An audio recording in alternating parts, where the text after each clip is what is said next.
The room should have been beautiful. Rich carpet covered the floor, and the furniture was carved from dark wood that must have cost a fortune. The canopy bed had silk sheets in deep burgundy, and the window overlooked the courtyard below with its torches and stone walls. In any other circumstance, I would have been amazed to stay in a room like this, but I could hear guards talking quietly outside the locked door, and the drop from the second-floor window to the courtyard below was far too high to even consider.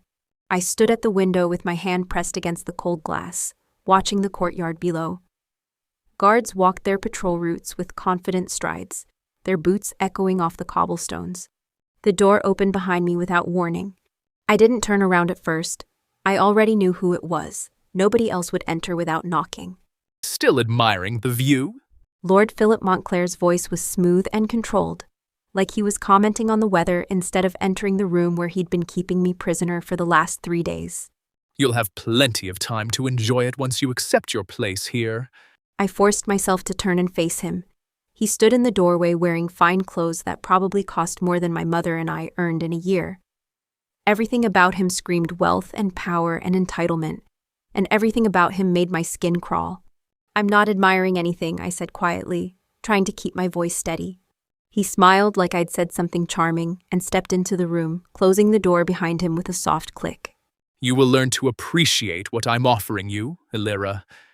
Most women in this city would consider it a privilege to be chosen as a concubine by someone of my station and position.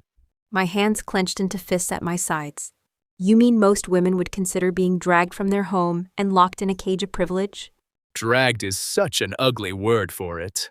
He walked closer with slow, measured steps, like he had all the time in the world. You were invited to my manor as a guest.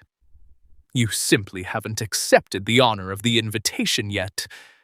But I'm confident you'll come to see reason. I don't want your honor, I said, hearing my voice shake despite my best efforts to sound strong. You say that now, but I'm giving you time to reconsider. He circled around me slowly, like he was inspecting something he'd already purchased, and was simply checking the quality.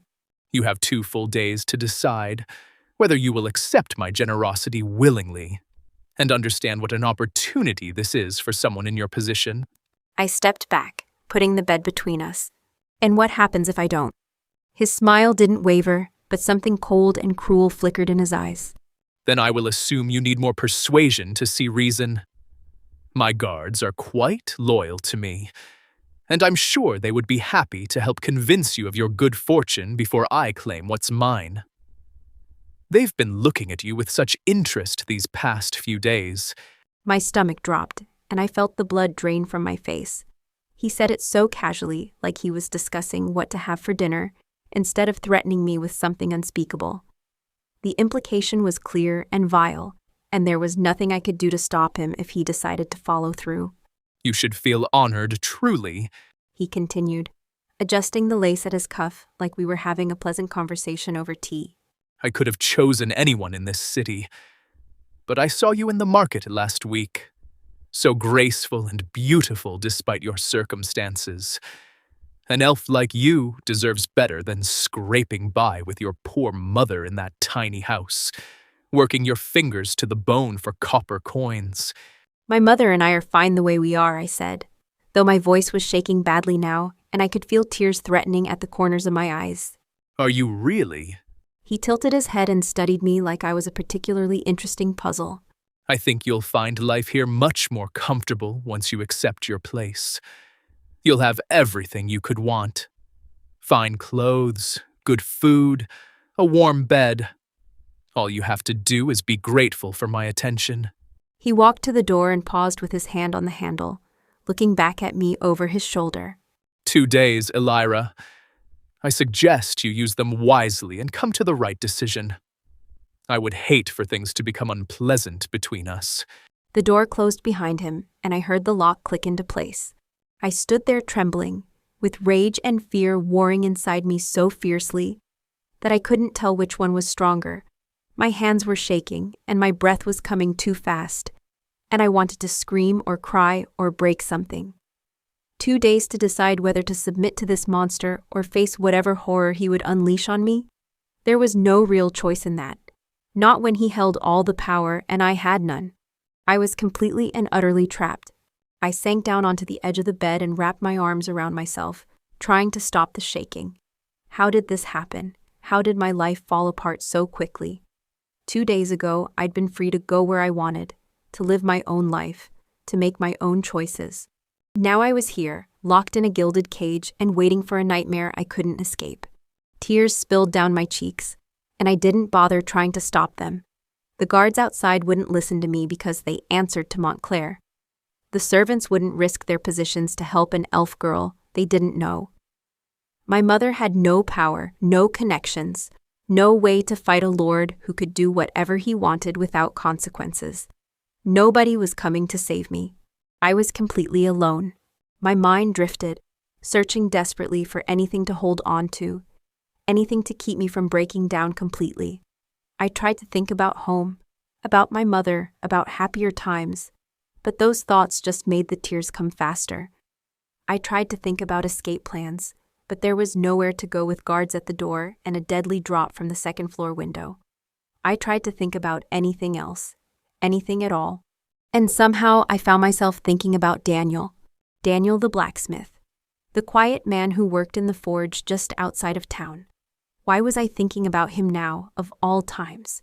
We'd only known each other a few weeks, but he'd never looked at me the way Montclair did. He'd never made me feel small or owned. When Daniel looked at me, I felt safe. And right now, trapped in this nightmare with no way out, that feeling was the only thing I had left to hold on to. The shouting started sometime after midnight, jolting me out of an exhausted half-sleep. I'd been curled up on the bed, still dressed, unable to rest properly because my mind kept racing in circles.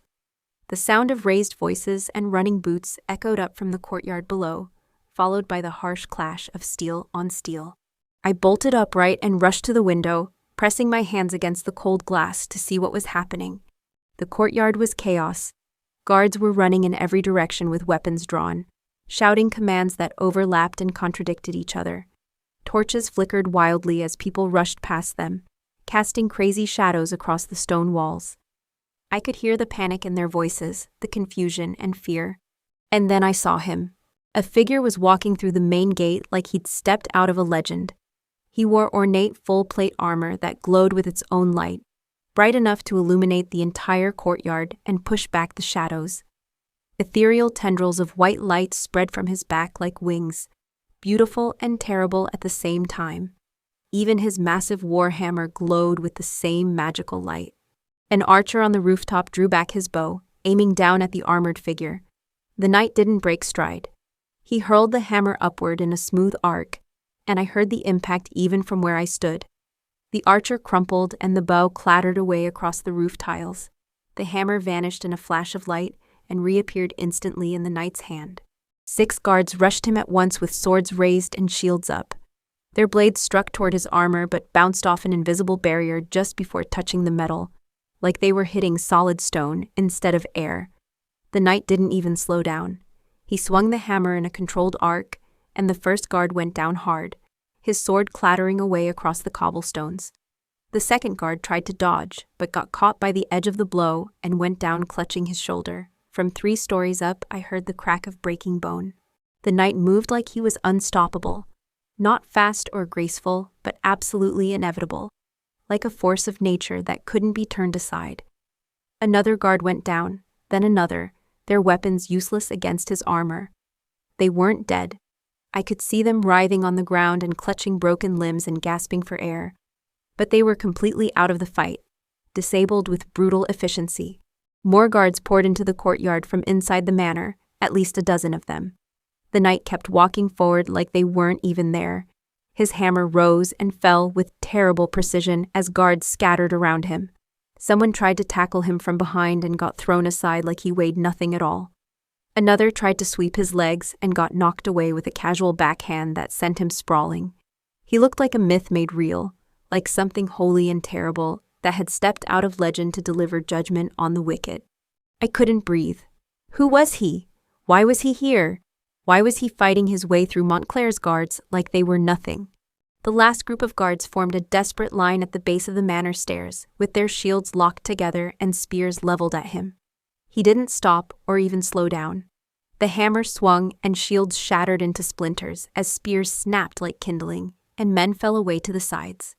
The courtyard fell quiet except for the groaning of wounded guards. I pressed my hands against the window and banged on the glass, not even thinking about what I was doing. The knight looked up toward the sound, his armored head tilting as he found my window. He raised one hand in a wave, then turned and walked toward the manor entrance, disappearing from view beneath the overhang below my window. Hope flared in my chest like a flame, wild and impossible to contain. Someone had come for me. 3 weeks earlier, I'd been walking through the market district with a very different problem. My mother's kitchen knife had broken. It was a family heirloom with a sharpness enchantment, and she'd been heartbroken when it cracked. I'd tried the regular blacksmiths first, but their work was poor quality and wouldn't last. Then I'd gone to the weaponsmiths, but they'd been dismissive. "We don't make kitchen knives," they'd said, like I'd insulted them by asking. I was frustrated and running out of options when someone mentioned Oliver's shop. I'd heard rumors about it before. The best weapons in the city, they said. I wasn't looking for a weapon, but at this point I was willing to try anything. The shop was tucked into a side street near the merchant quarter, and when I stepped inside, I understood why people talked about it. The weapons on display were beautiful. Swords with perfect balance, daggers with intricate hilts, all of them clearly masterwork quality. I heard voices coming from the back room, and I moved closer to listen. "I finished some new weapons," A man's voice said, calm and matter-of-fact. 3 swords with sharpness enchantments, 2 daggers with durability. I added a balance enhancement to one of the swords along with the sharpness, since the steel came out heavier than I expected. 2 enchantments on 1 blade? Another voice, older and more worldly. Daniel, you know that's going to sit in my back room forever. My customers can barely afford single enchantment work as it is. Right, sorry, I forget sometimes. The first voice didn't sound particularly concerned. Just keep it in back then. Someone will want it eventually. Eventually, meaning never, because dual enchantment blades cost more than most people make in a year. A pause. Look, the single enchantment stock is perfect. Those sell well and keep us both comfortable. Stick with those. Sure, whatever you think is best. There was the sound of coins clinking, and then footsteps. I stepped back as a man emerged from the back room. He was tall, broad-shouldered, and had the kind of build that came from years of working a forge. He nodded politely at me as he passed, and left the shop without a word. The older man, Oliver I assumed, came out a moment later and smiled when he saw me. Sorry about the wait. How can I help you? I hesitated, then pulled out the broken pieces of my mother's knife from my bag. I need a kitchen knife, a good one, with a sharpness enchantment if possible. This one broke, and I'm trying to replace it. Oliver looked at the pieces, then back at me with an apologetic expression. I appreciate you coming in, but we sell weapons here, not cookware. We don't usually take orders for that kind of work. My heart sank. Oh, I thought maybe... But... He interrupted gently. The man who just left? He's the blacksmith who makes everything you see in this shop. His forge is just outside town, past the east gate and down the old trade road. You can't miss it. There's a chimney, and you'll hear the hammer if he's working. Would he make a kitchen knife? Oliver smiled. Daniel's a bit particular about his craft, but he's a good man. He might surprise you. It's worth asking. I thanked him and left the shop, hope stirring in my chest for the first time all day. The forge was exactly where Oliver said it would be. I heard the rhythmic clang of hammer on metal before I even saw the building. It was a modest stone structure with a chimney that was currently pouring smoke into the afternoon sky. It wasn't flashy or impressive. It looked like a craftsman's home, functional and well-kept, with a small attached house that was probably where he lived. I took a breath and walked up to the open door. The forge was hot, and I was focused on the blade under my hammer when I heard footsteps. I quenched the sword in the water barrel with a hiss of steam, then turned around. A young woman stood in the doorway, backlit by the afternoon sun. She had the distinctive pointed ears of an elf, long golden hair that caught the light, and eyes that were the most striking shade of green I'd ever seen. She was beautiful in a way that made me forget what I'd been doing. She was carrying a cloth bag and looking at me expectantly. I blinked at her, surprised and suddenly very aware of how I must look, covered in soot and sweat. Almost no one came to my forge. Oliver brought customers to his shop in the city, and I delivered the finished work there. My world was small. I worked in the forge, I slept in the attached house, and Oliver was the only person I talked to with any regularity. "Can I help you?" I asked, wiping my hands on my apron. I hope so. She said, stepping inside. Oliver sent me. I need a kitchen knife made, and he said you might be willing to help. A kitchen knife? That was different. I set my hammer down and walked over to her. "What happened to your old one?" She pulled broken pieces from her bag and held them out. It was my mother's, a family heirloom. It broke yesterday, and she's been trying to hide how upset she is about it. I took the pieces carefully and examined them. The blade was elven work, probably a century old or more. Good steel, well balanced with a sharpness enchantment that had held up remarkably well over the years. But there was a small flaw in the metal near the tang, barely visible unless you knew what to look for. An internal weakness that had finally given out under stress. "I can make you a replacement." This one had a small flaw in the metal near the tang. It's the kind of thing that's easy to miss during forging, especially with older techniques. I'll take extra care to make sure the new blade is sound all the way through. Her eyes widened slightly. You can see that just by looking at it. Once you know what to look for, flaws are pretty obvious. I turned the broken blade over in my hands. "Can I keep these as reference?" "I'll match the length and balance, but I'll need to study the design." Of course. She smiled, and something about it made the forge feel a little less empty. How much will it cost? I thought about it. Kitchen knives weren't complicated, and I had good steel sitting around. The enchantment work would be easy. 10 gold? She stared at me. 10 gold for an enchanted blade? Is that too much? I tried to remember what Oliver charged for things. Money always confused me. "I can do 8 if you need." No, that's incredibly reasonable. She looked at me like I'd said something strange. Most enchanters charge that much just for the enchantment work alone. I shrugged. It's not that hard once you know how. Besides, this seems like a fun project. I don't usually get to make kitchen tools. She was quiet for a moment, studying me with an expression I couldn't quite read. Then she glanced around the forge and wiped her forehead. It's very hot in here. Oh, right. Sorry. I walked over to the water tank in the corner and grabbed a clean cup. "Here, this will help." I filled the cup from the tank and handed it to her. She took it carefully, then her eyes went wide as she felt the temperature. It's cold, she said, surprised. "Cooling enchantment on the tank." There's also a purification glyph stone at the bottom. Keeps the water fresh. She took a sip, then another, her expression shifting from surprise to something close to amazement. This is incredible. The water is so pure and cold. I've never tasted anything like it. It's not perfect, I admitted, feeling a little embarrassed. The tank is lopsided because I messed up the metalwork when I was still learning, but it works well enough, so I keep it around as a reminder of how much I've improved. She looked at the tank, then at me, then back at the tank. You enchanted a water tank as practice? About 12 years ago, yeah. It was one of my early projects. I scratched the back of my neck. Is something wrong? No, nothing's wrong. She set the cup down carefully. You're just different than I expected. I didn't know what to say to that, so I just nodded and looked down at the broken knife in my hands. The light coming through the forge entrance had started to turn golden as the sun dropped toward the horizon. She noticed it too and glanced outside. I should go. My mother will worry if I'm out too late. When should I come back for the knife? Give me a couple of days. I should have it done by then. Thank you. She smiled again, and I realized I didn't even know her name. I'm Elira, by the way. Oh, I'm Daniel. I set the broken pieces on my workbench. I'll take good care of these. Thank you so much for doing this for me.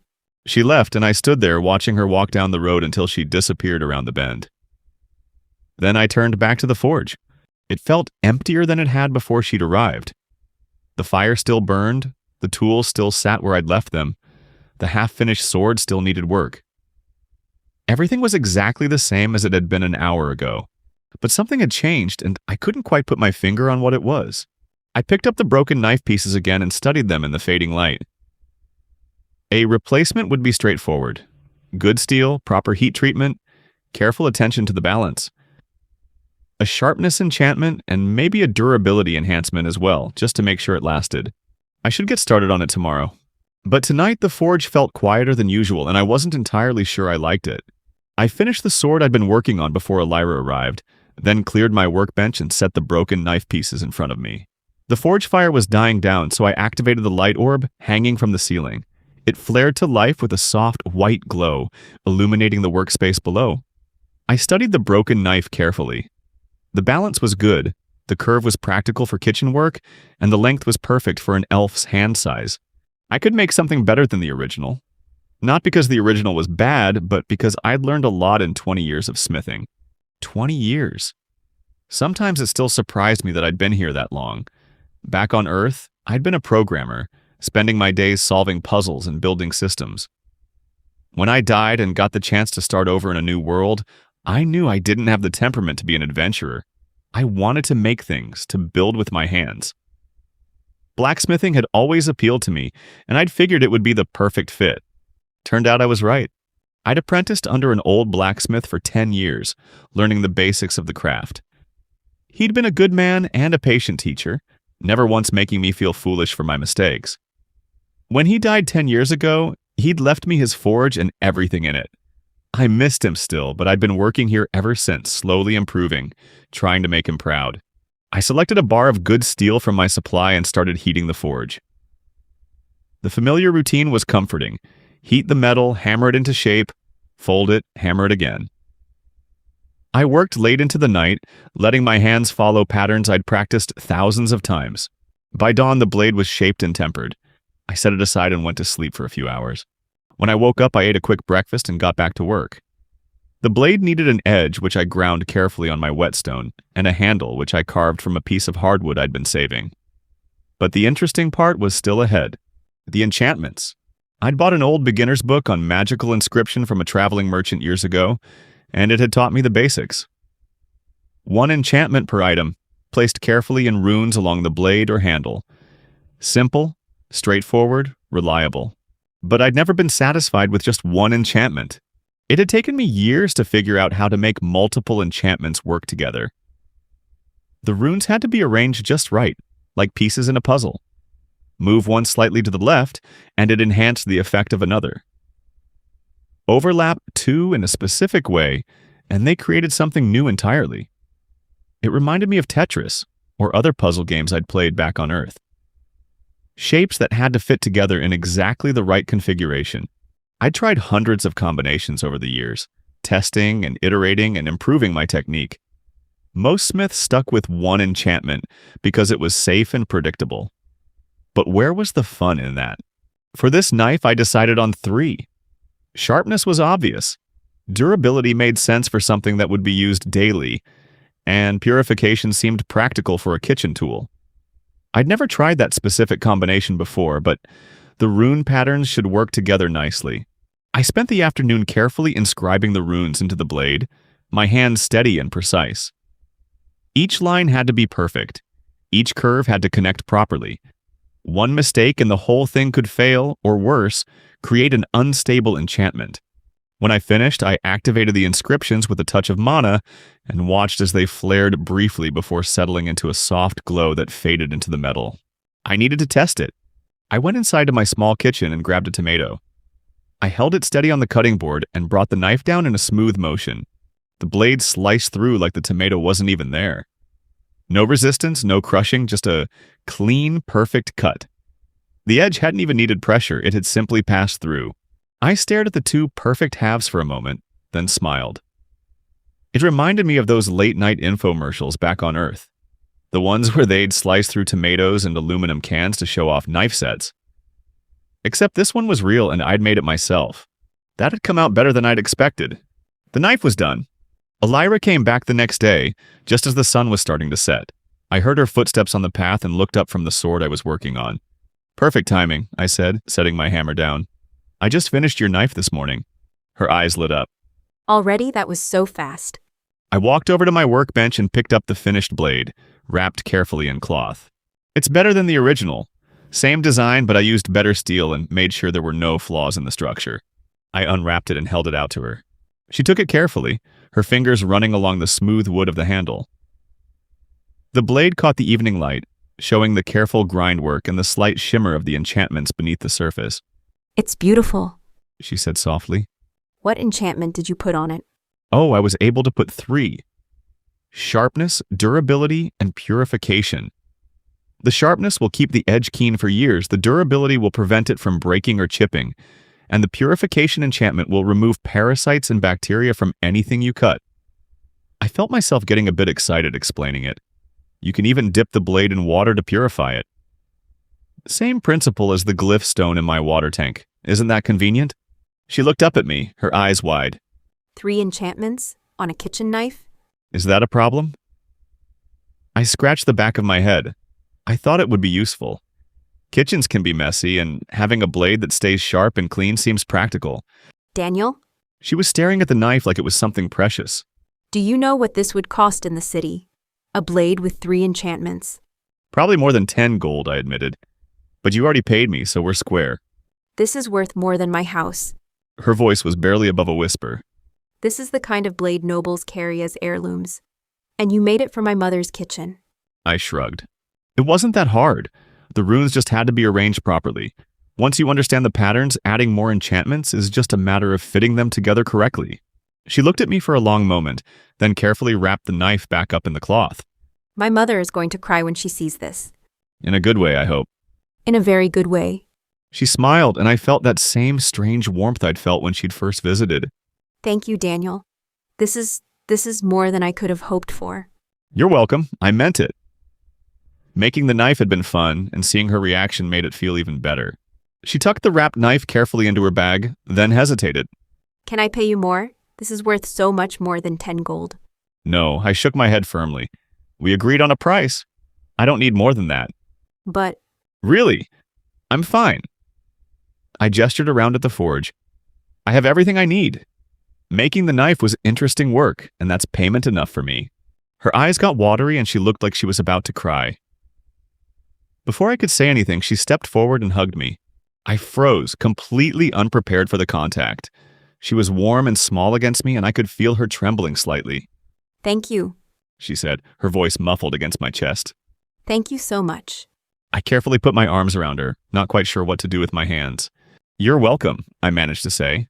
She pulled back after a moment, wiping at her eyes. I'm sorry. You have no idea what this means to me, to my mother. You're welcome.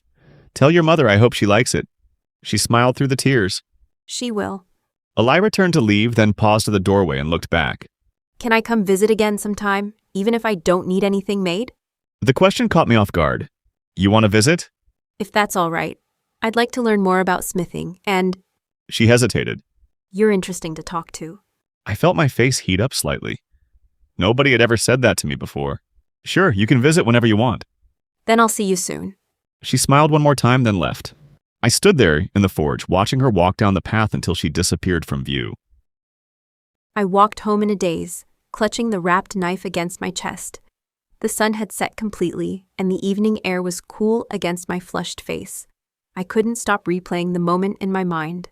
The hug, his awkward hands, the way he'd said I was welcome to visit any time.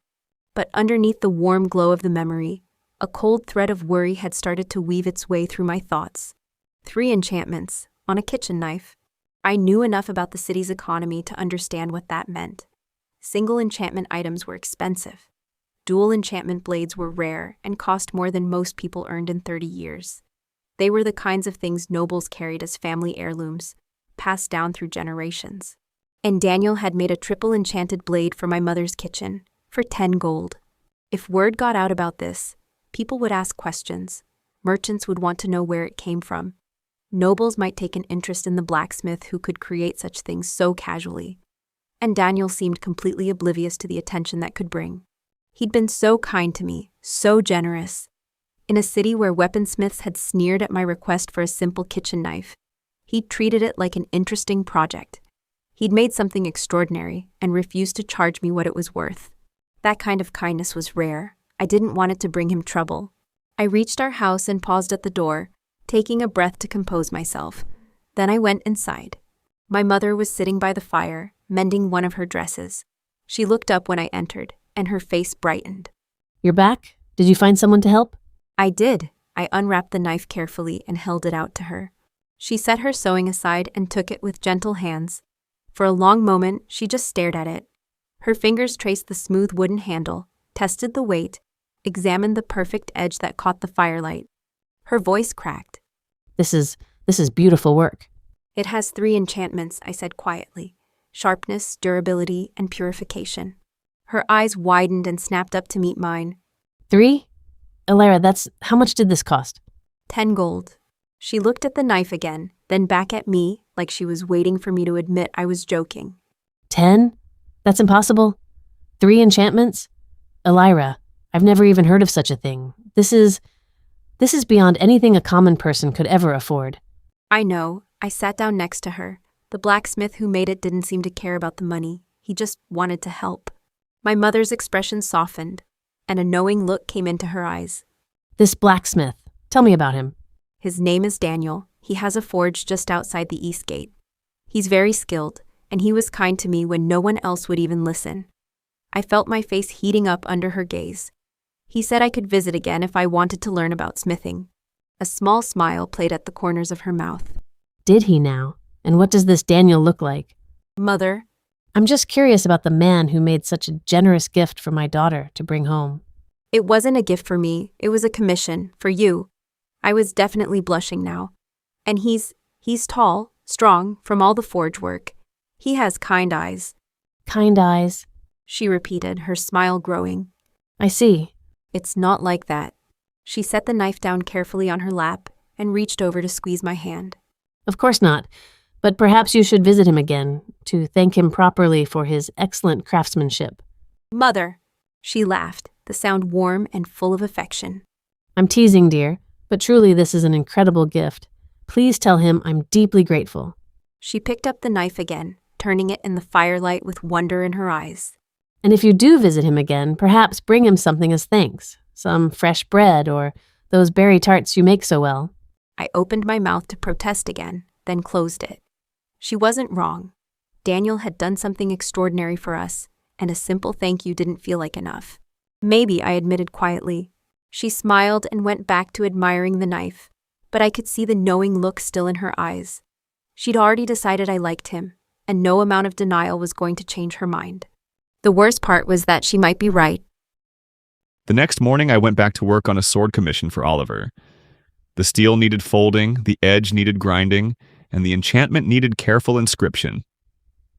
It was the same kind of work I'd been doing for years, methodical and satisfying. But I kept glancing at the doorway. I told myself I was being ridiculous. Elira had gotten what she came for. She'd thanked me, her mother had the knife she needed, and there was no reason for her to make the trip out here again. She'd said she wanted to visit, but people said things like that all the time without meaning them. It was just politeness. I hammered the steel with more force than necessary, annoyed at myself for thinking about it so much. She had her own life in the city, her mother to take care of, her own work and responsibilities. Why would she spend time traveling out to a forge in the middle of nowhere just to talk to a blacksmith she barely knew? The forge felt quiet. It had always been quiet before, but now the silence seemed heavier somehow. I set the hammer down and stared at the half-finished blade on my anvil. This was fine. This was normal. I'd been working alone for 10 years, and I'd been perfectly content with it. One visit from a kind woman with green eyes and a warm smile didn't change that. Except it did, and I couldn't figure out why that bothered me so much. I picked up the hammer and got back to work, trying to focus on the rhythm of metal on metal and forget about the empty doorway. The next day, I heard a knock at the forge entrance. I looked up from the dagger I was sharpening, and there she was.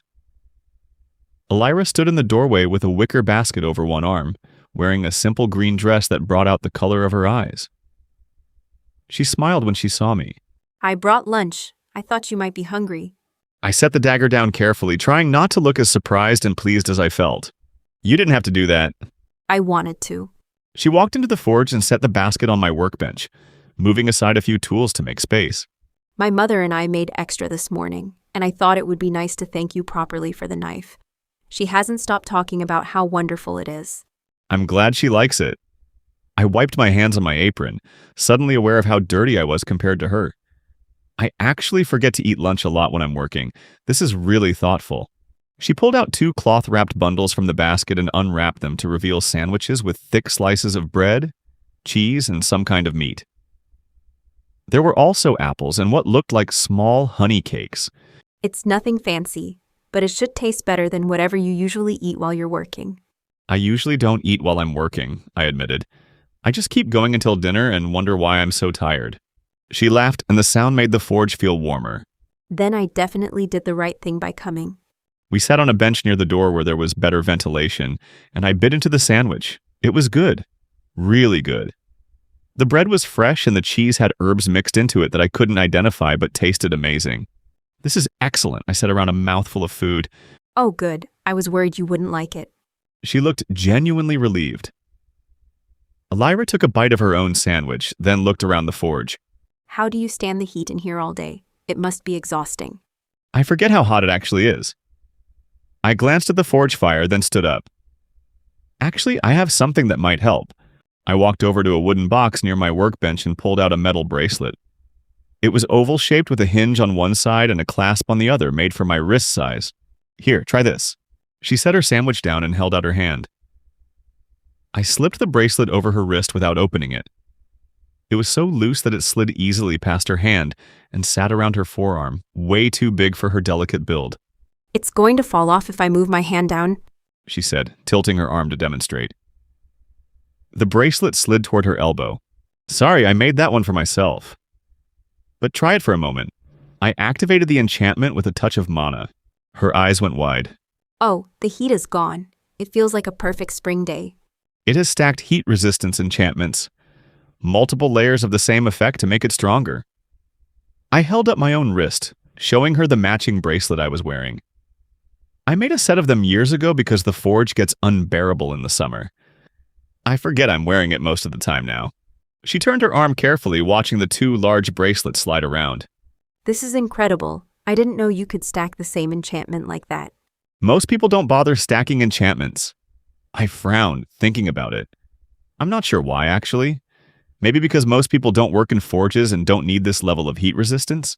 She smiled at me, and I felt that same strange warmth I'd felt when she'd hugged me. We finished lunch together, talking about small things. She told me about the city markets and the interesting people she'd met.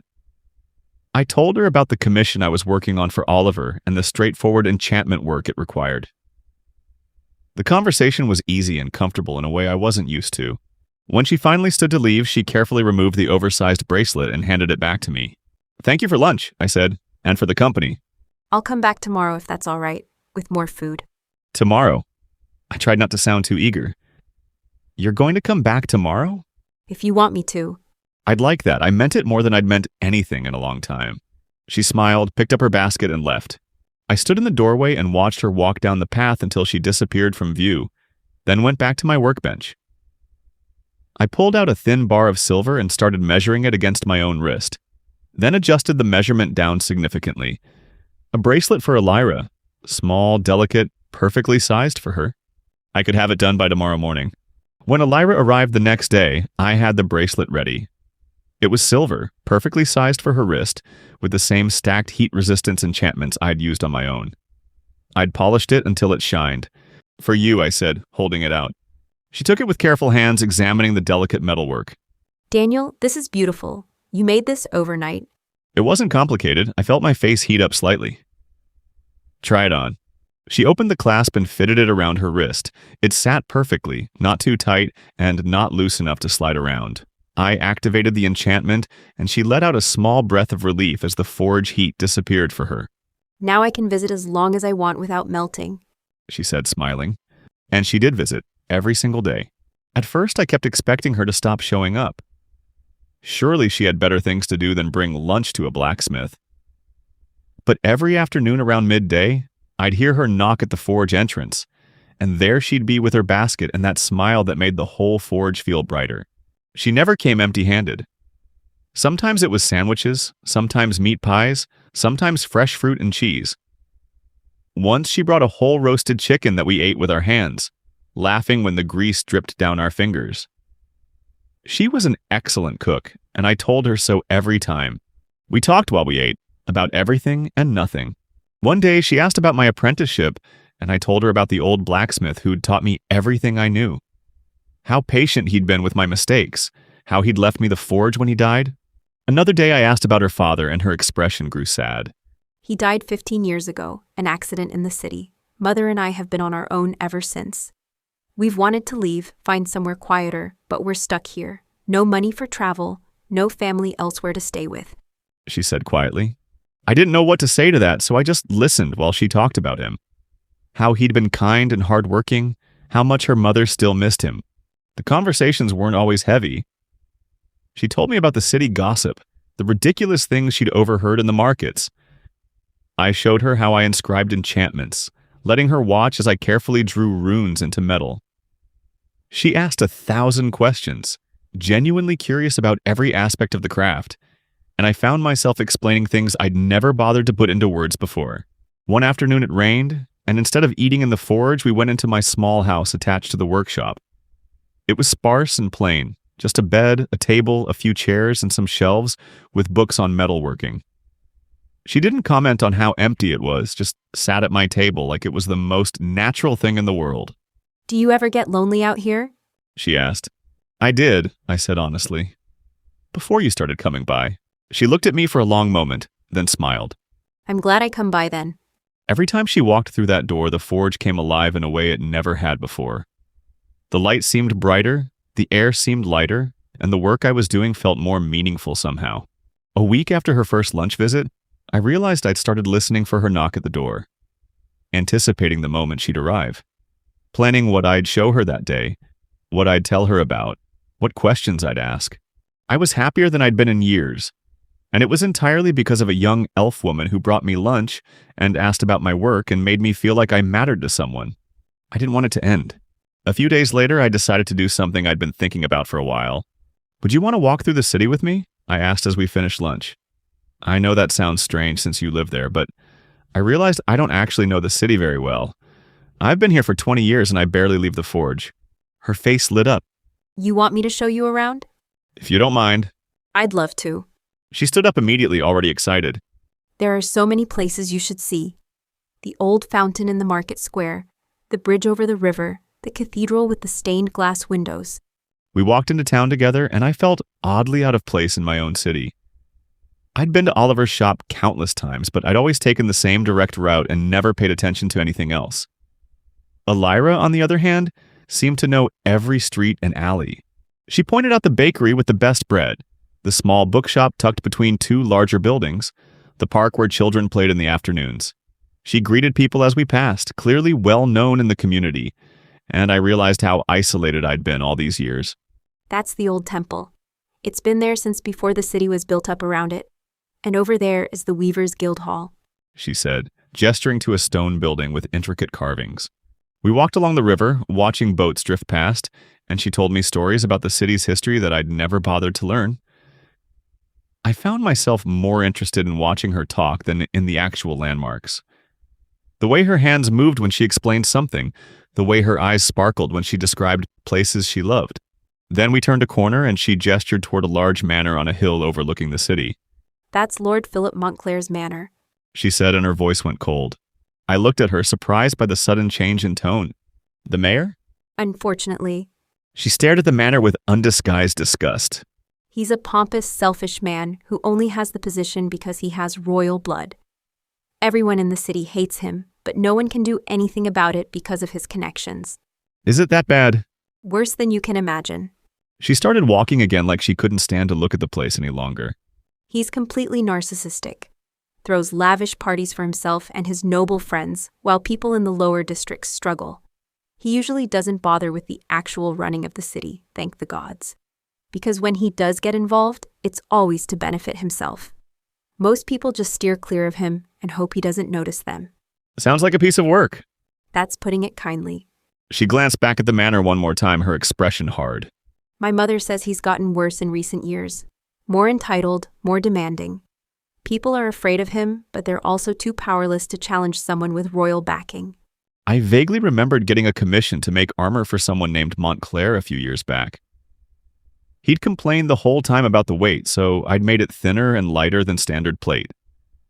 Even added a lightness enchantment to keep him from whining. I hadn't realized he was the mayor. We walked on, and Elira's mood lightened again as she showed me a small garden tucked behind a row of houses. By the time we made our way back toward the forge, the sun was setting and my feet were sore from walking more than I had in months. But I'd enjoyed every minute of it. "Thank you for showing me around," I said as we reached the path to my forge. "I should have explored years ago," You can explore more with me anytime you want. I like showing you things. she said, smiling. "I like learning from you." She squeezed my hand briefly, then headed back toward the city. I watched her go, thinking about everything she'd shown me and how different the world looked when you had someone to share it with.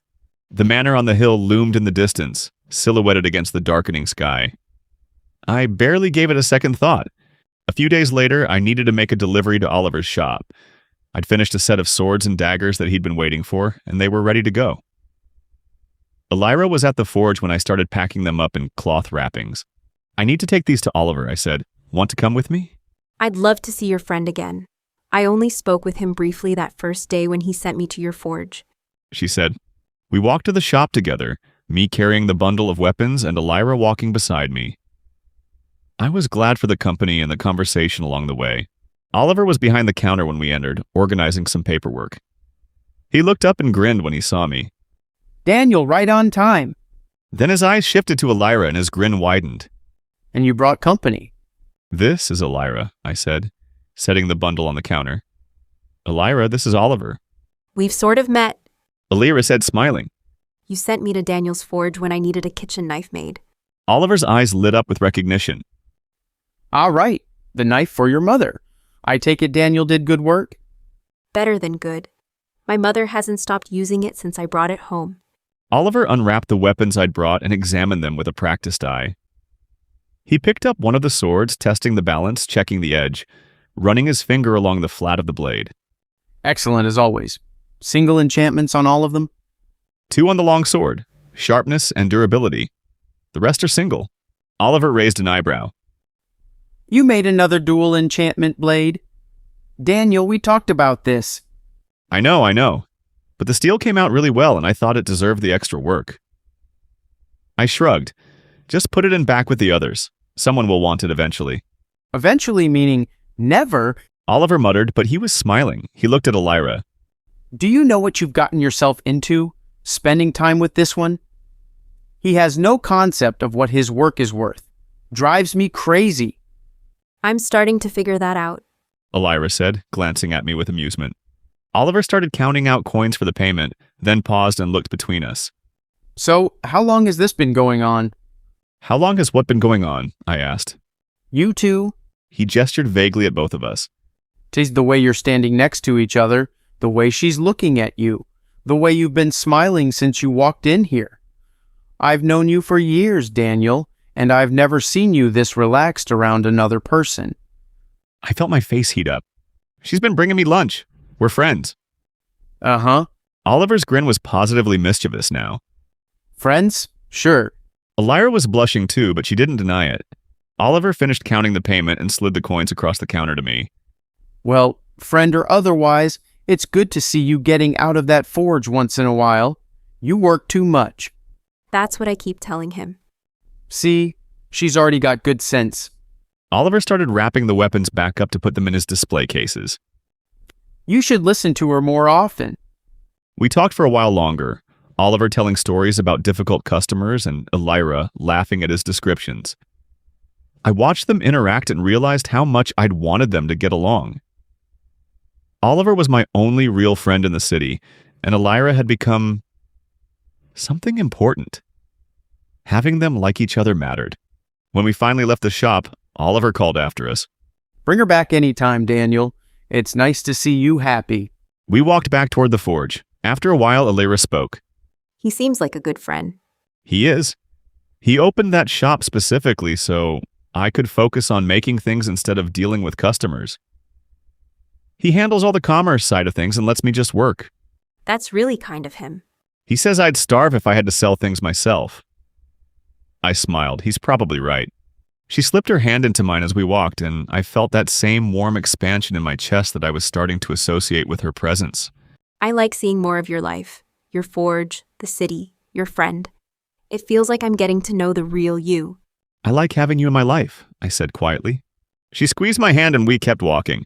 A few days later, Elira mentioned something while we were eating lunch at the forge. Our wood stove has been giving us trouble. The hinge on the door broke last week, and now we have to prop it closed with a stick.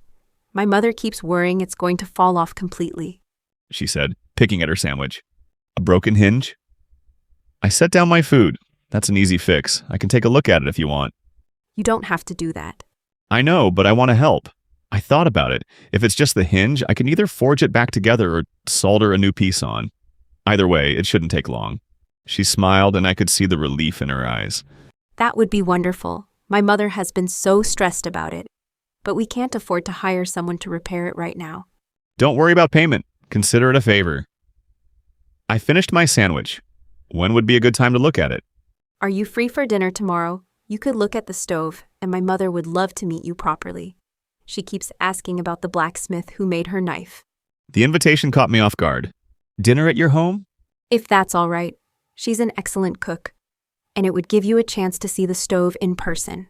Elira looked a bit nervous. Unless you'd rather not. No, I'd like that. I meant it. What time should I come by? Around sunset? I can meet you at your forge and we'll walk over together. That sounds good, I said. The next evening, I cleaned up as best I could and waited for Elira. She arrived just as the sun was starting to set, and we walked into the city together. She led me through streets I didn't recognize, pointing out shortcuts and landmarks along the way. You really don't know the city well, do you? She said, smiling. Not at all. I'd probably get lost without you. That's why I'm walking you there. She glanced at me.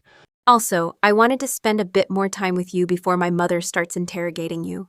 What do you mean by interrogating? She's curious about you, very curious. Elira sounded both amused and slightly embarrassed. I'm just giving you fair warning. We reached their home after a pleasant walk. Small but well-maintained, with a garden in front that showed someone cared about the place. Elira opened the door and called out as we entered. I stepped inside and immediately smelled something delicious cooking. The house was warm and cozy, with simple furniture and personal touches everywhere. It felt lived in and loved. Mother, this is Daniel. Malin appeared from the kitchen, wiping her hands on an apron. She had the same golden hair as Elira, and could have passed for her sister at first glance. They looked nearly the same age, both appearing to be in their early 20s. But there was a wisdom in Malin's eyes that marked her as the mother, a depth that came from years of life experience. She looked me over with open curiosity. So you're the blacksmith who made that incredible knife. Elira hasn't stopped talking about you. She said, smiling warmly. Mother! Elira's face went red. What? It's true. Malin walked over and shook my hand firmly. Thank you for coming, and thank you for offering to fix our stove. That hinge has been driving me mad. Happy to help, I said. Can I take a look at it? She led me to the wood-burning stove in the corner of the main room. The hinge had definitely seen better days. It had cracked near the mounting point, and someone had been propping the door shut with a wooden stick. I crouched down and examined it closely. This is a clean break.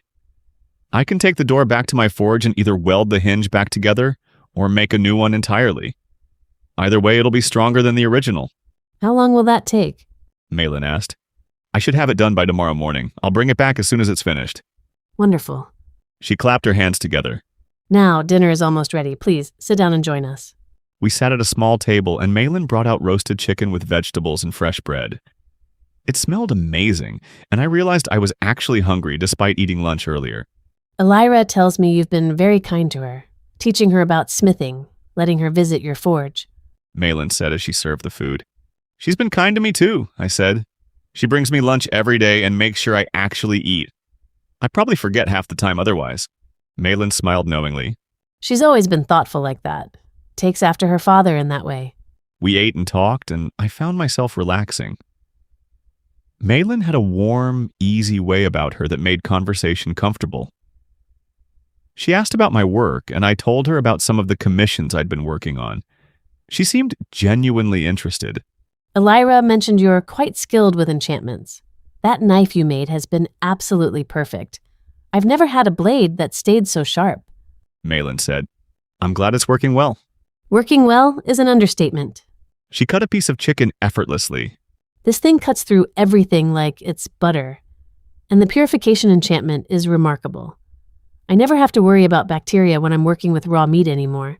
It makes everything so much safer. Elira was watching me with a small smile, clearly pleased that her mother was happy. You know, Alira is only 30 years old, still just a child by elf standards. But humans usually get married around that age, don't they? Malin said, her tone shifting to something more teasing. Mother, why are you bringing this up? Elira looked mortified. Because it's relevant. Malin turned to me. She gets frustrated being treated like she doesn't know her own mind just because she's not 200 years old yet. That sounds annoying, I said, glancing at Elira.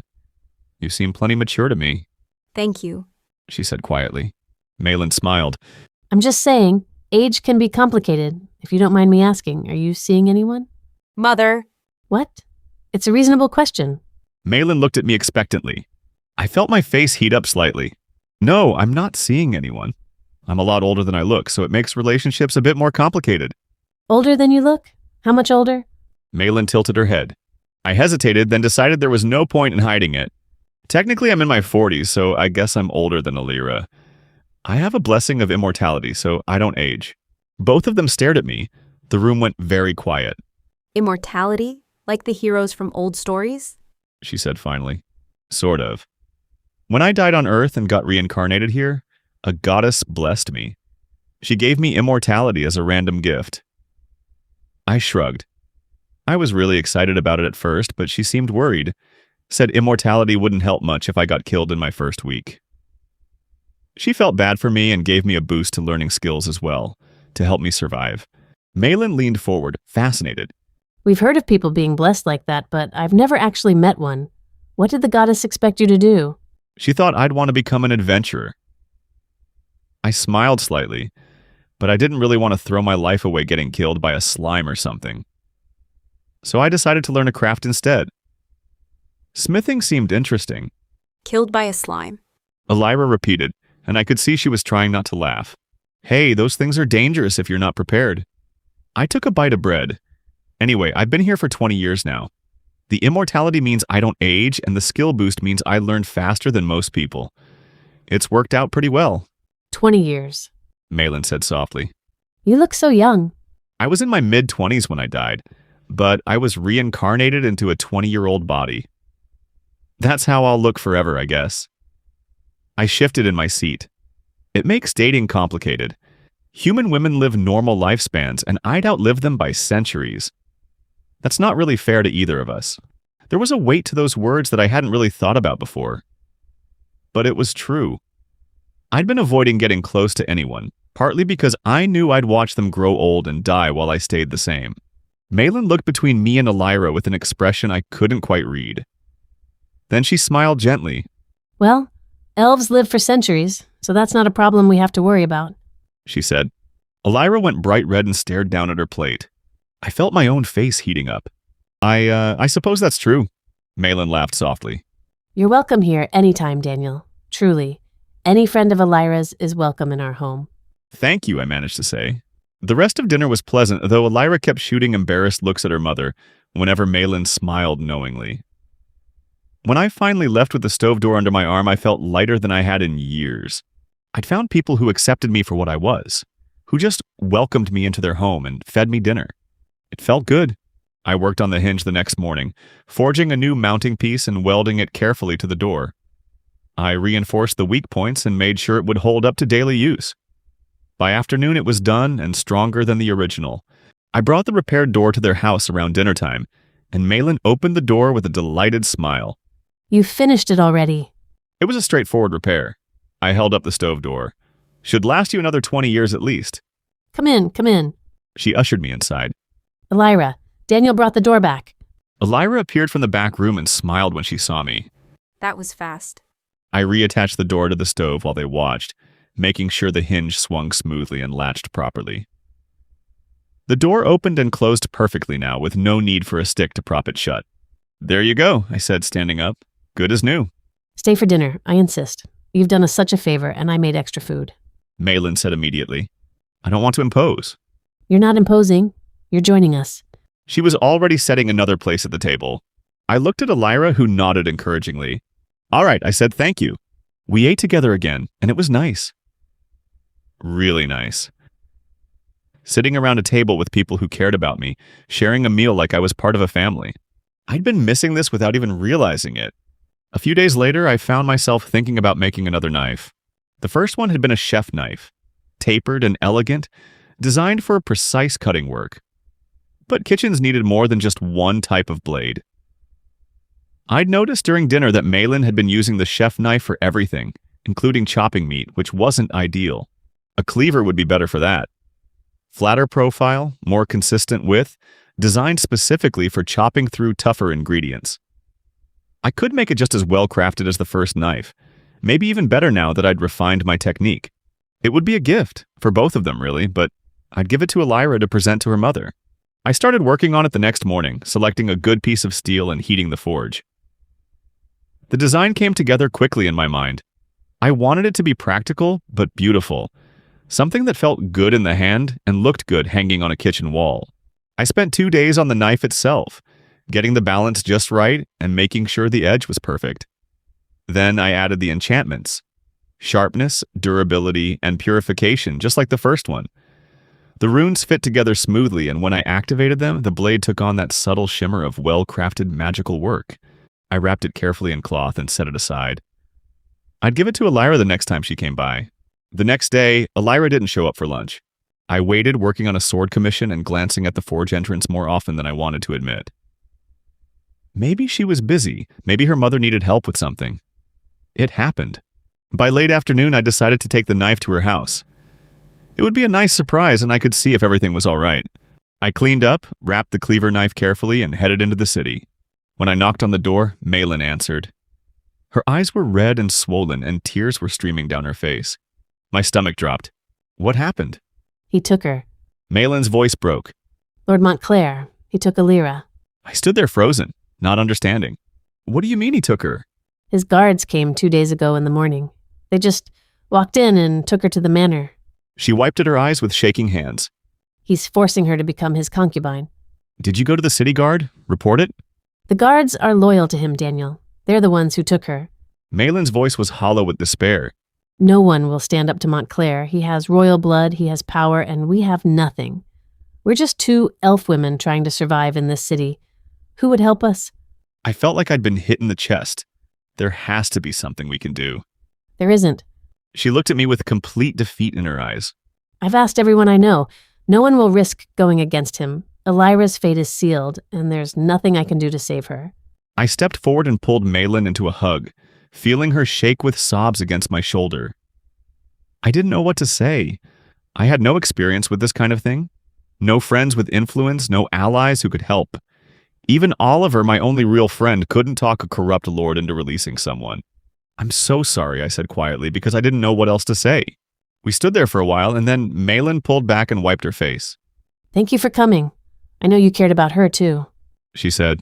I left the wrapped cleaver knife on their table and walked back to my forge in a daze. I didn't sleep that night. I lay in bed in the small house attached to my forge, staring at the ceiling and trying to figure out what to do. My mind went in circles. Report it to someone? Who? The guards worked for Montclair. The city officials wouldn't challenge someone with royal connections. I had no political power, no influence, no connections to anyone who mattered. Gather allies? I had Oliver, who sold weapons. That was it. I'd spent 20 years avoiding people, keeping to myself, and now the one person who'd broken through that isolation was trapped, and I had no one to turn to. Do nothing?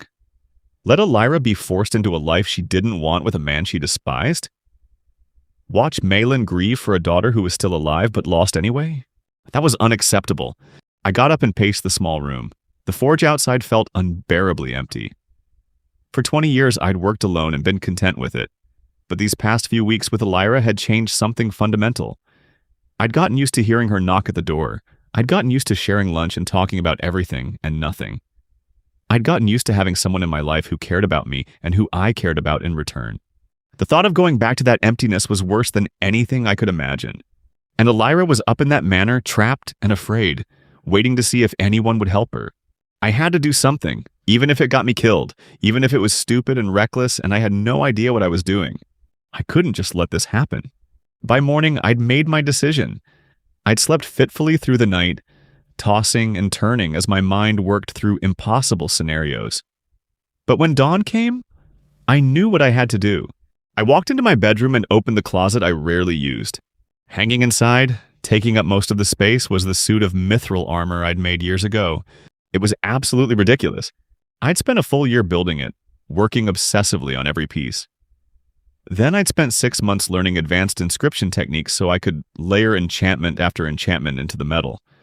I'd been paranoid about getting hurt, about dying in some stupid accident, about all the things that could go wrong in a dangerous world.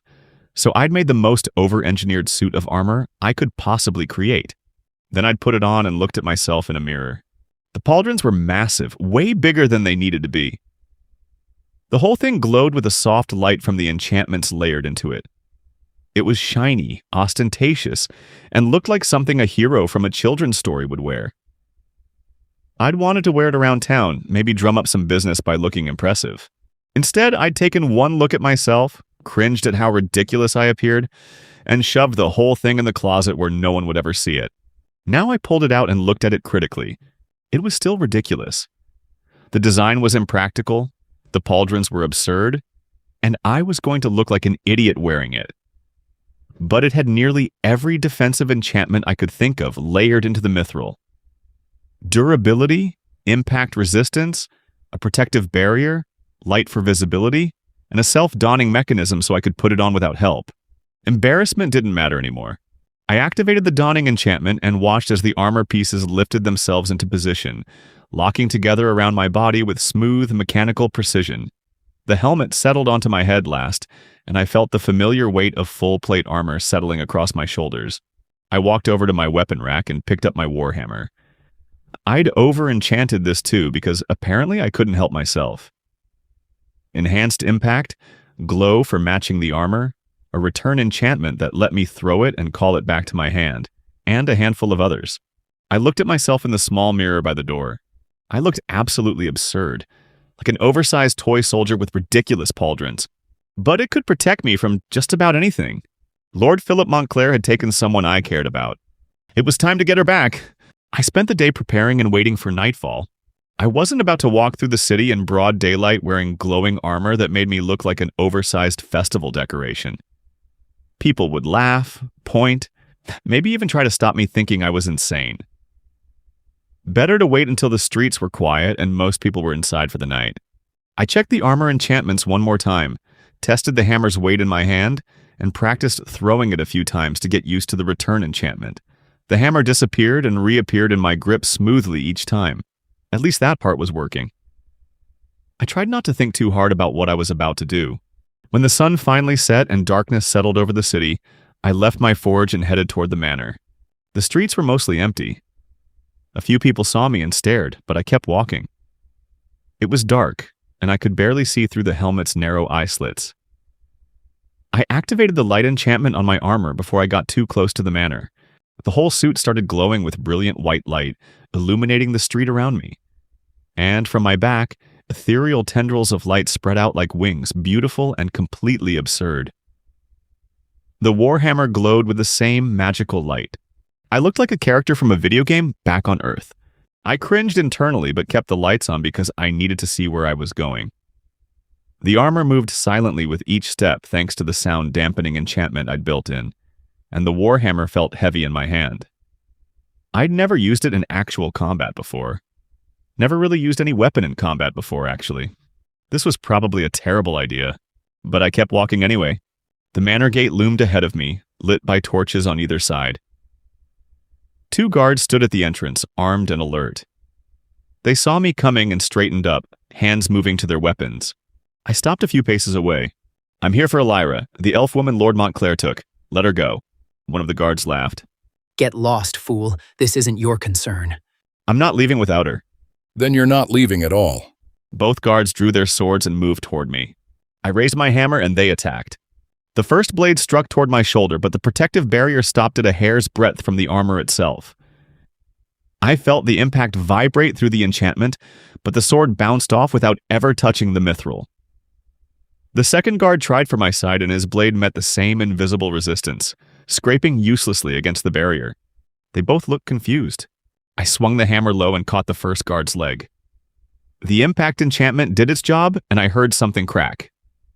He went down screaming, clutching his shin. The second guard backed up, eyes wide, and I brought the hammer around into his shoulder. He dropped his sword and collapsed, gasping. I stood there looking at the two disabled guards. That had actually worked. The armor had protected me completely, and the hammer had hit hard enough to put them down without killing them. The weight of the weapon felt familiar in my hands after 20 years of swinging hammers at the forge, even if I'd never used one like this before. I approached the gate, locked as expected. I swung the hammer and the heavy wood exploded into splinters, the gate bursting open under the impact. I stepped through into the courtyard beyond. Movement on the rooftop caught my eye. An archer was drawing back his bow, aiming down at me. I didn't think, just threw my hammer upward in a smooth arc. The hammer hit him with a crunch, and he dropped. I held out my hand and activated the return enchantment. The hammer vanished in a flash of light and reappeared in my grip. That was actually pretty cool. Then 6 guards rushed me from the courtyard with swords and shields raised, and I stopped feeling cool and started feeling terrified. Their blades hit me from multiple angles. I felt impacts against my chest, my arms, my helmet. None of them hurt. The armor's protective barrier absorbed most of the force, and the mithril itself was strong enough to turn aside anything that got through. But I still felt every hit, and it was overwhelming. I swung the hammer wildly, more panic than technique, and caught one guard in the chest. He went flying backward. Another rushed me, and I brought the hammer down on his shield. The shield shattered, and he stumbled away. A third tried to dodge to the side, but I was already swinging and caught him with the edge of the blow. He went down clutching his shoulder, and I heard something crack. Someone tried to tackle me from behind. I spun and threw him aside without thinking. He weighed nothing compared to the strength the armor gave me. Another guard tried to sweep my legs. I knocked him away with a backhand that sent him sprawling across the cobblestones. I had no idea what I was doing. No dodge skill, no combat training, no graceful movements. I was just a blacksmith in enchanted armor swinging a weapon and hoping for the best. But it was working because the armor was doing exactly what I'd designed it to do. Protect me from everything while I flailed around like an idiot. More guards poured into the courtyard from inside the manor, at least a dozen of them. I kept moving forward, blocking their attacks with my armored body and hitting back whenever I saw an opening. Guards fell away on either side, disabled but alive. Through the chaos, I looked up at the manor and saw movement in a second-floor window. Elira, pressing her hands against the glass and staring down at me. I raised one hand and waved. She waved back. That one moment made all of this worth it. I turned back to the remaining guards and pushed forward. The last group had formed a desperate line at the base of the manor stairs, shields locked and spears leveled. I didn't slow down. The hammer swung and shields exploded into splinters. Spears snapped like twigs. The line broke apart and I stepped over the fallen guards toward the manor doors. I tried the handle, locked. I smashed it with my hammer. The heavy wooden door burst inward, splintering around the lock. Part of it fell forward and landed on top of me, knocking me to the ground under its weight. I struggled for a moment, pushing against the heavy wood, feeling embarrassed and frustrated. Finally, I shoved it aside and got back to my feet. A guard inside rushed at me with a spear. I threw my hammer without thinking. The impact enchantment sent the guard crumpling to the floor, and I summoned the hammer back. It teleported into my hand with a flash of light, and I kept moving. The manor interior was grand and ostentatious. A massive ballroom opened ahead of me with a dramatic double staircase curving upward on either side. Crystal chandeliers hung from the ceiling, and expensive artwork covered the walls. I ran up the stairs, my armored boots echoing on the marble. "Elira!" I called out, my voice muffled by the helmet. I'm up here, second door on the right. Her voice came from somewhere above. I followed her voice down a hallway, past expensive furniture and silk tapestries, until I reached a heavy wooden door. I tried the handle. Locked, of course.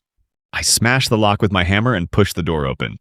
Elira stood in the middle of the room, staring at me with wide eyes. She was unharmed but looked exhausted, like she hadn't slept. She took one look at the glowing armor, the light wings, and the warhammer, and she bowed. Thank you for coming. Did the blacksmith send you, my friend Daniel? Did he ask you to rescue me? She said, her voice trembling with relief. I stood there stunned. She thought I was someone else. Some actual knight that her blacksmith friend had hired or something. I reached up and pulled off my helmet. Her eyes went wide. Daniel, is that you? It's me. I felt my face heating up. I know the armor looks ridiculous. You. She stared at me, then at the armor, then back at me. You came for me yourself? Of course I did. I shifted awkwardly, the massive pauldrons making the movement clumsy. Are you hurt? No, I'm fine. She looked like she might cry. I thought you sent someone. I didn't think you'd... She gestured at the armor. This is you. I couldn't tell if she was impressed or trying not to laugh. We should go before more guards show up. Stay close to me. I pulled the helmet back on and offered her my hand. She took it without hesitation. We headed back down the hallway toward the grand staircase. When we reached the top, I saw movement below and stopped. Lord Philip Montclair stood at the bottom of the stairs, wearing ornate armor and holding a sword. 6 guards flanked him, weapons drawn. One of the guards wore robes instead of armor and held a wooden staff. He must be a mage. Stay back, I told Alira. I started down the stairs, positioning myself between her and the group below. I made it about halfway down before I stopped, keeping enough distance to protect her from whatever was about to happen. Montclair looked up at us and smiled. A shining knight comes to steal my property. How amusing. Let her go, I said. I'll take her and leave. You'll never see us again. I don't think so. Montclair gestured to his guards. Kill him. The robed mage stepped forward and raised his staff. Fire erupted from the tip, a massive gout of flame that engulfed me completely. The heat washed over my armor, and I felt almost nothing, like standing in warm sunlight on a summer day. The heat resistance enchantments I'd built into the armor were doing exactly what they were supposed to do. I stood there in the middle of the flames, completely unharmed, and thought about how cool magic looked. I really should learn some spells someday. That fire effect was impressive. The flames died down, and the mage stared at me in disbelief. I threw my hammer. The impact sent the mage crumpling to the floor, his staff clattering away across the marble.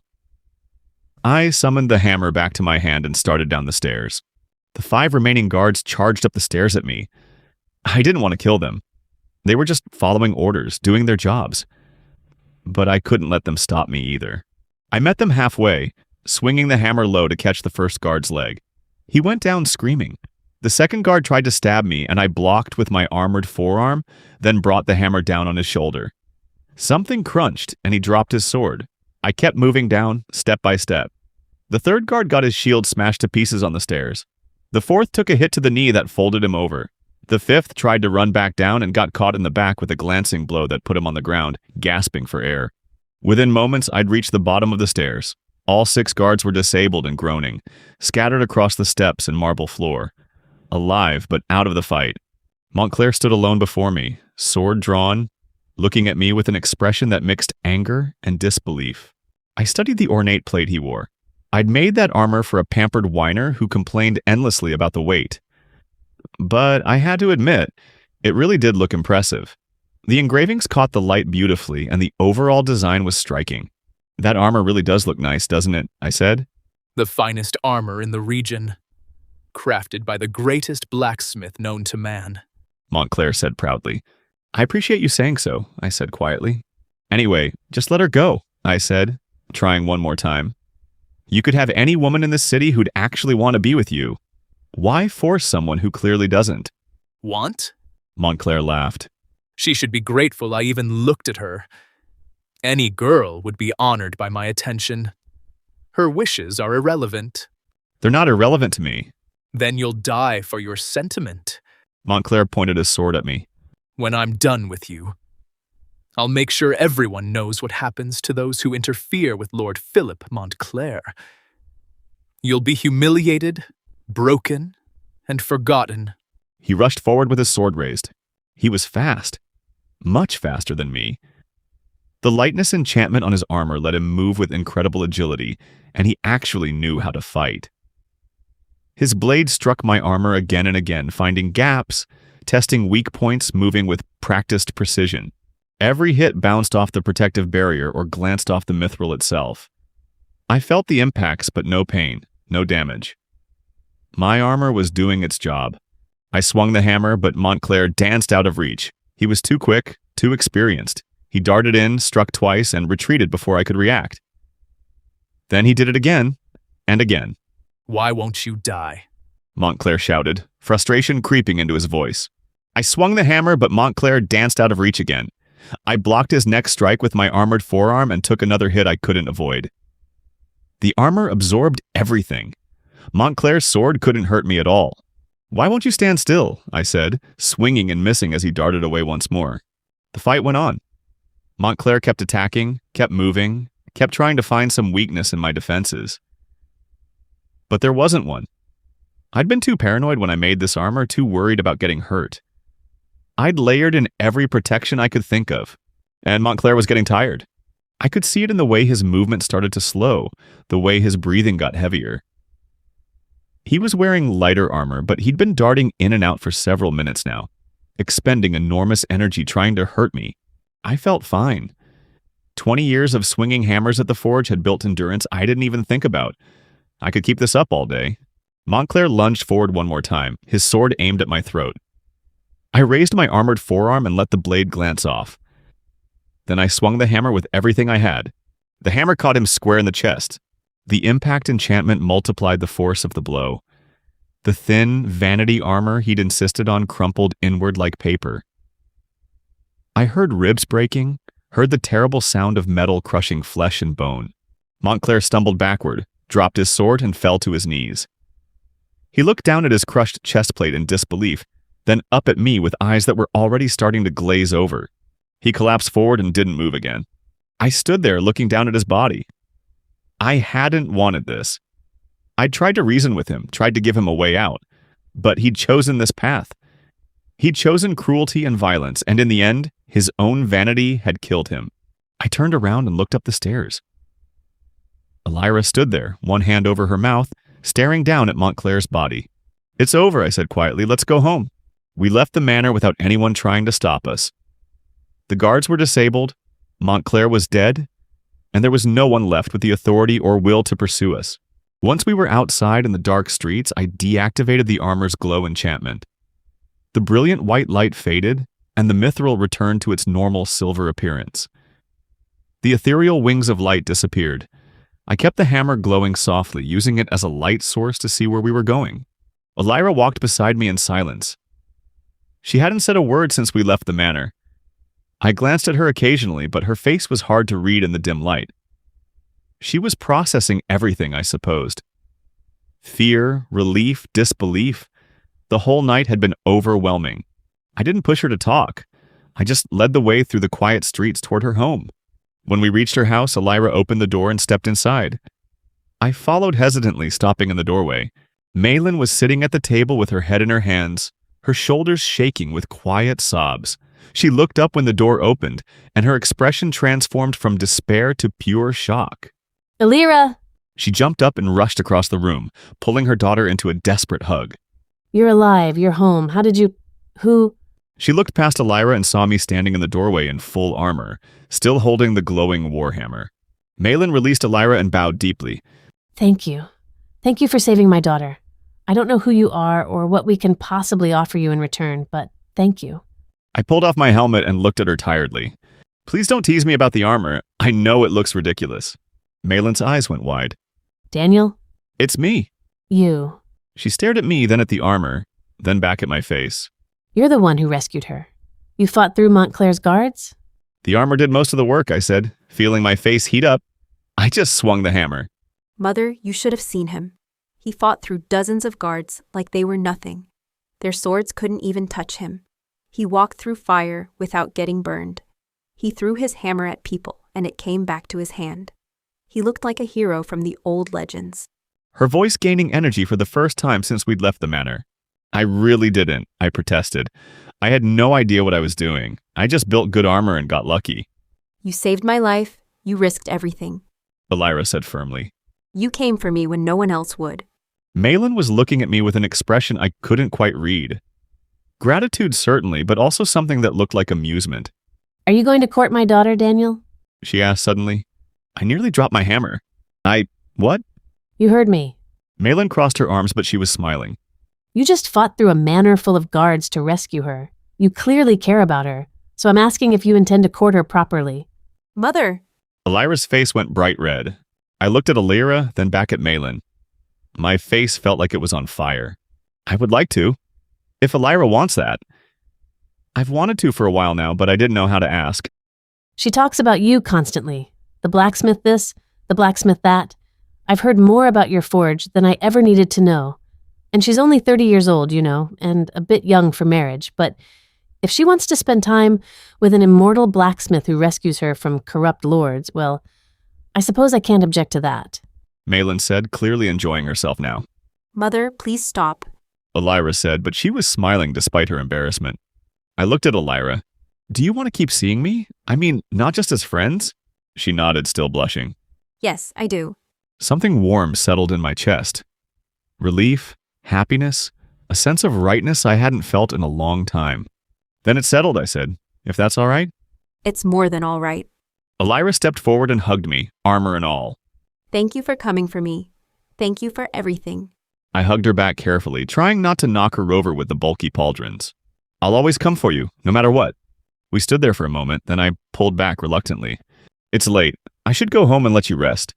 I'll see you tomorrow at the forge. I'll be there. Elira promised. I said goodnight to both of them and headed back through the dark streets to my forge. The walk felt different now. Lighter. The weight of worry and fear had lifted, replaced by something hopeful. When I got home, I carefully removed the armor piece by piece and hung it back in the closet. The mithril gleamed softly in the lamplight, still beautiful despite how ridiculous I'd felt wearing it. Thank you, I said quietly to the armor. You did what I built you to do. I hoped I wouldn't need it again anytime soon. Maybe never again, if I was lucky. I closed the closet door slowly, shutting away the hero armor and returning to being just a blacksmith. That was all I'd ever wanted to be anyway. The next day, I was back at my forge working on a sword commission when I heard a familiar voice call out. Elira walked in carrying her lunch basket, smiling brightly. She looked rested and happy, with no trace of the fear and exhaustion from the night before. Hello, boyfriend, she said playfully. I felt my face heat up, but I was smiling. Hello to you too. She set down the basket and ran up to hug me. I wrapped my arms around her and pulled her close, and then she tilted her head up and kissed me. It was our first real kiss, and it felt perfect. Natural and right, like everything that had happened had been leading to this moment. When we finally pulled apart, Elira was grinning. I wanted to thank you properly for the knife you tried to bring me. My mother loves it. It's perfect for chopping meat. I'm glad it's working out. I brushed a strand of golden hair away from her face. I was going to give it to you as a gift, but then everything happened. You gave me something better. She squeezed my hand. You gave me my freedom back, and yourself. We sat down together to eat lunch, and Elira told me about the rumors spreading through the city. People are saying there's a mysterious holy knight going around righting wrongs, an invincible warrior with glowing armor and wings of light who appears when people need help most. No one's made the connection to you yet, she said, trying not to laugh. Good, I said. Let's keep it that way. Hopefully that knight is retired for good. Probably for the best. I prefer you as a blacksmith anyway, less dangerous. Elira agreed. We finished lunch together, talking and laughing like we always did. The forge felt warm and alive again, filled with light and laughter instead of just the sound of hammer on metal. I'd been alone for so long that I'd forgotten what it felt like to have someone in my life. Someone who cared about me and who I cared about in return. Now I had Elira and her mother's blessing, and a future that felt brighter than it had in 20 years. The armor was in the closet, the hammer was back on its rack, and I was exactly where I wanted to be. Here, in my forge, with the woman I loved sitting beside me. It was enough. It was everything.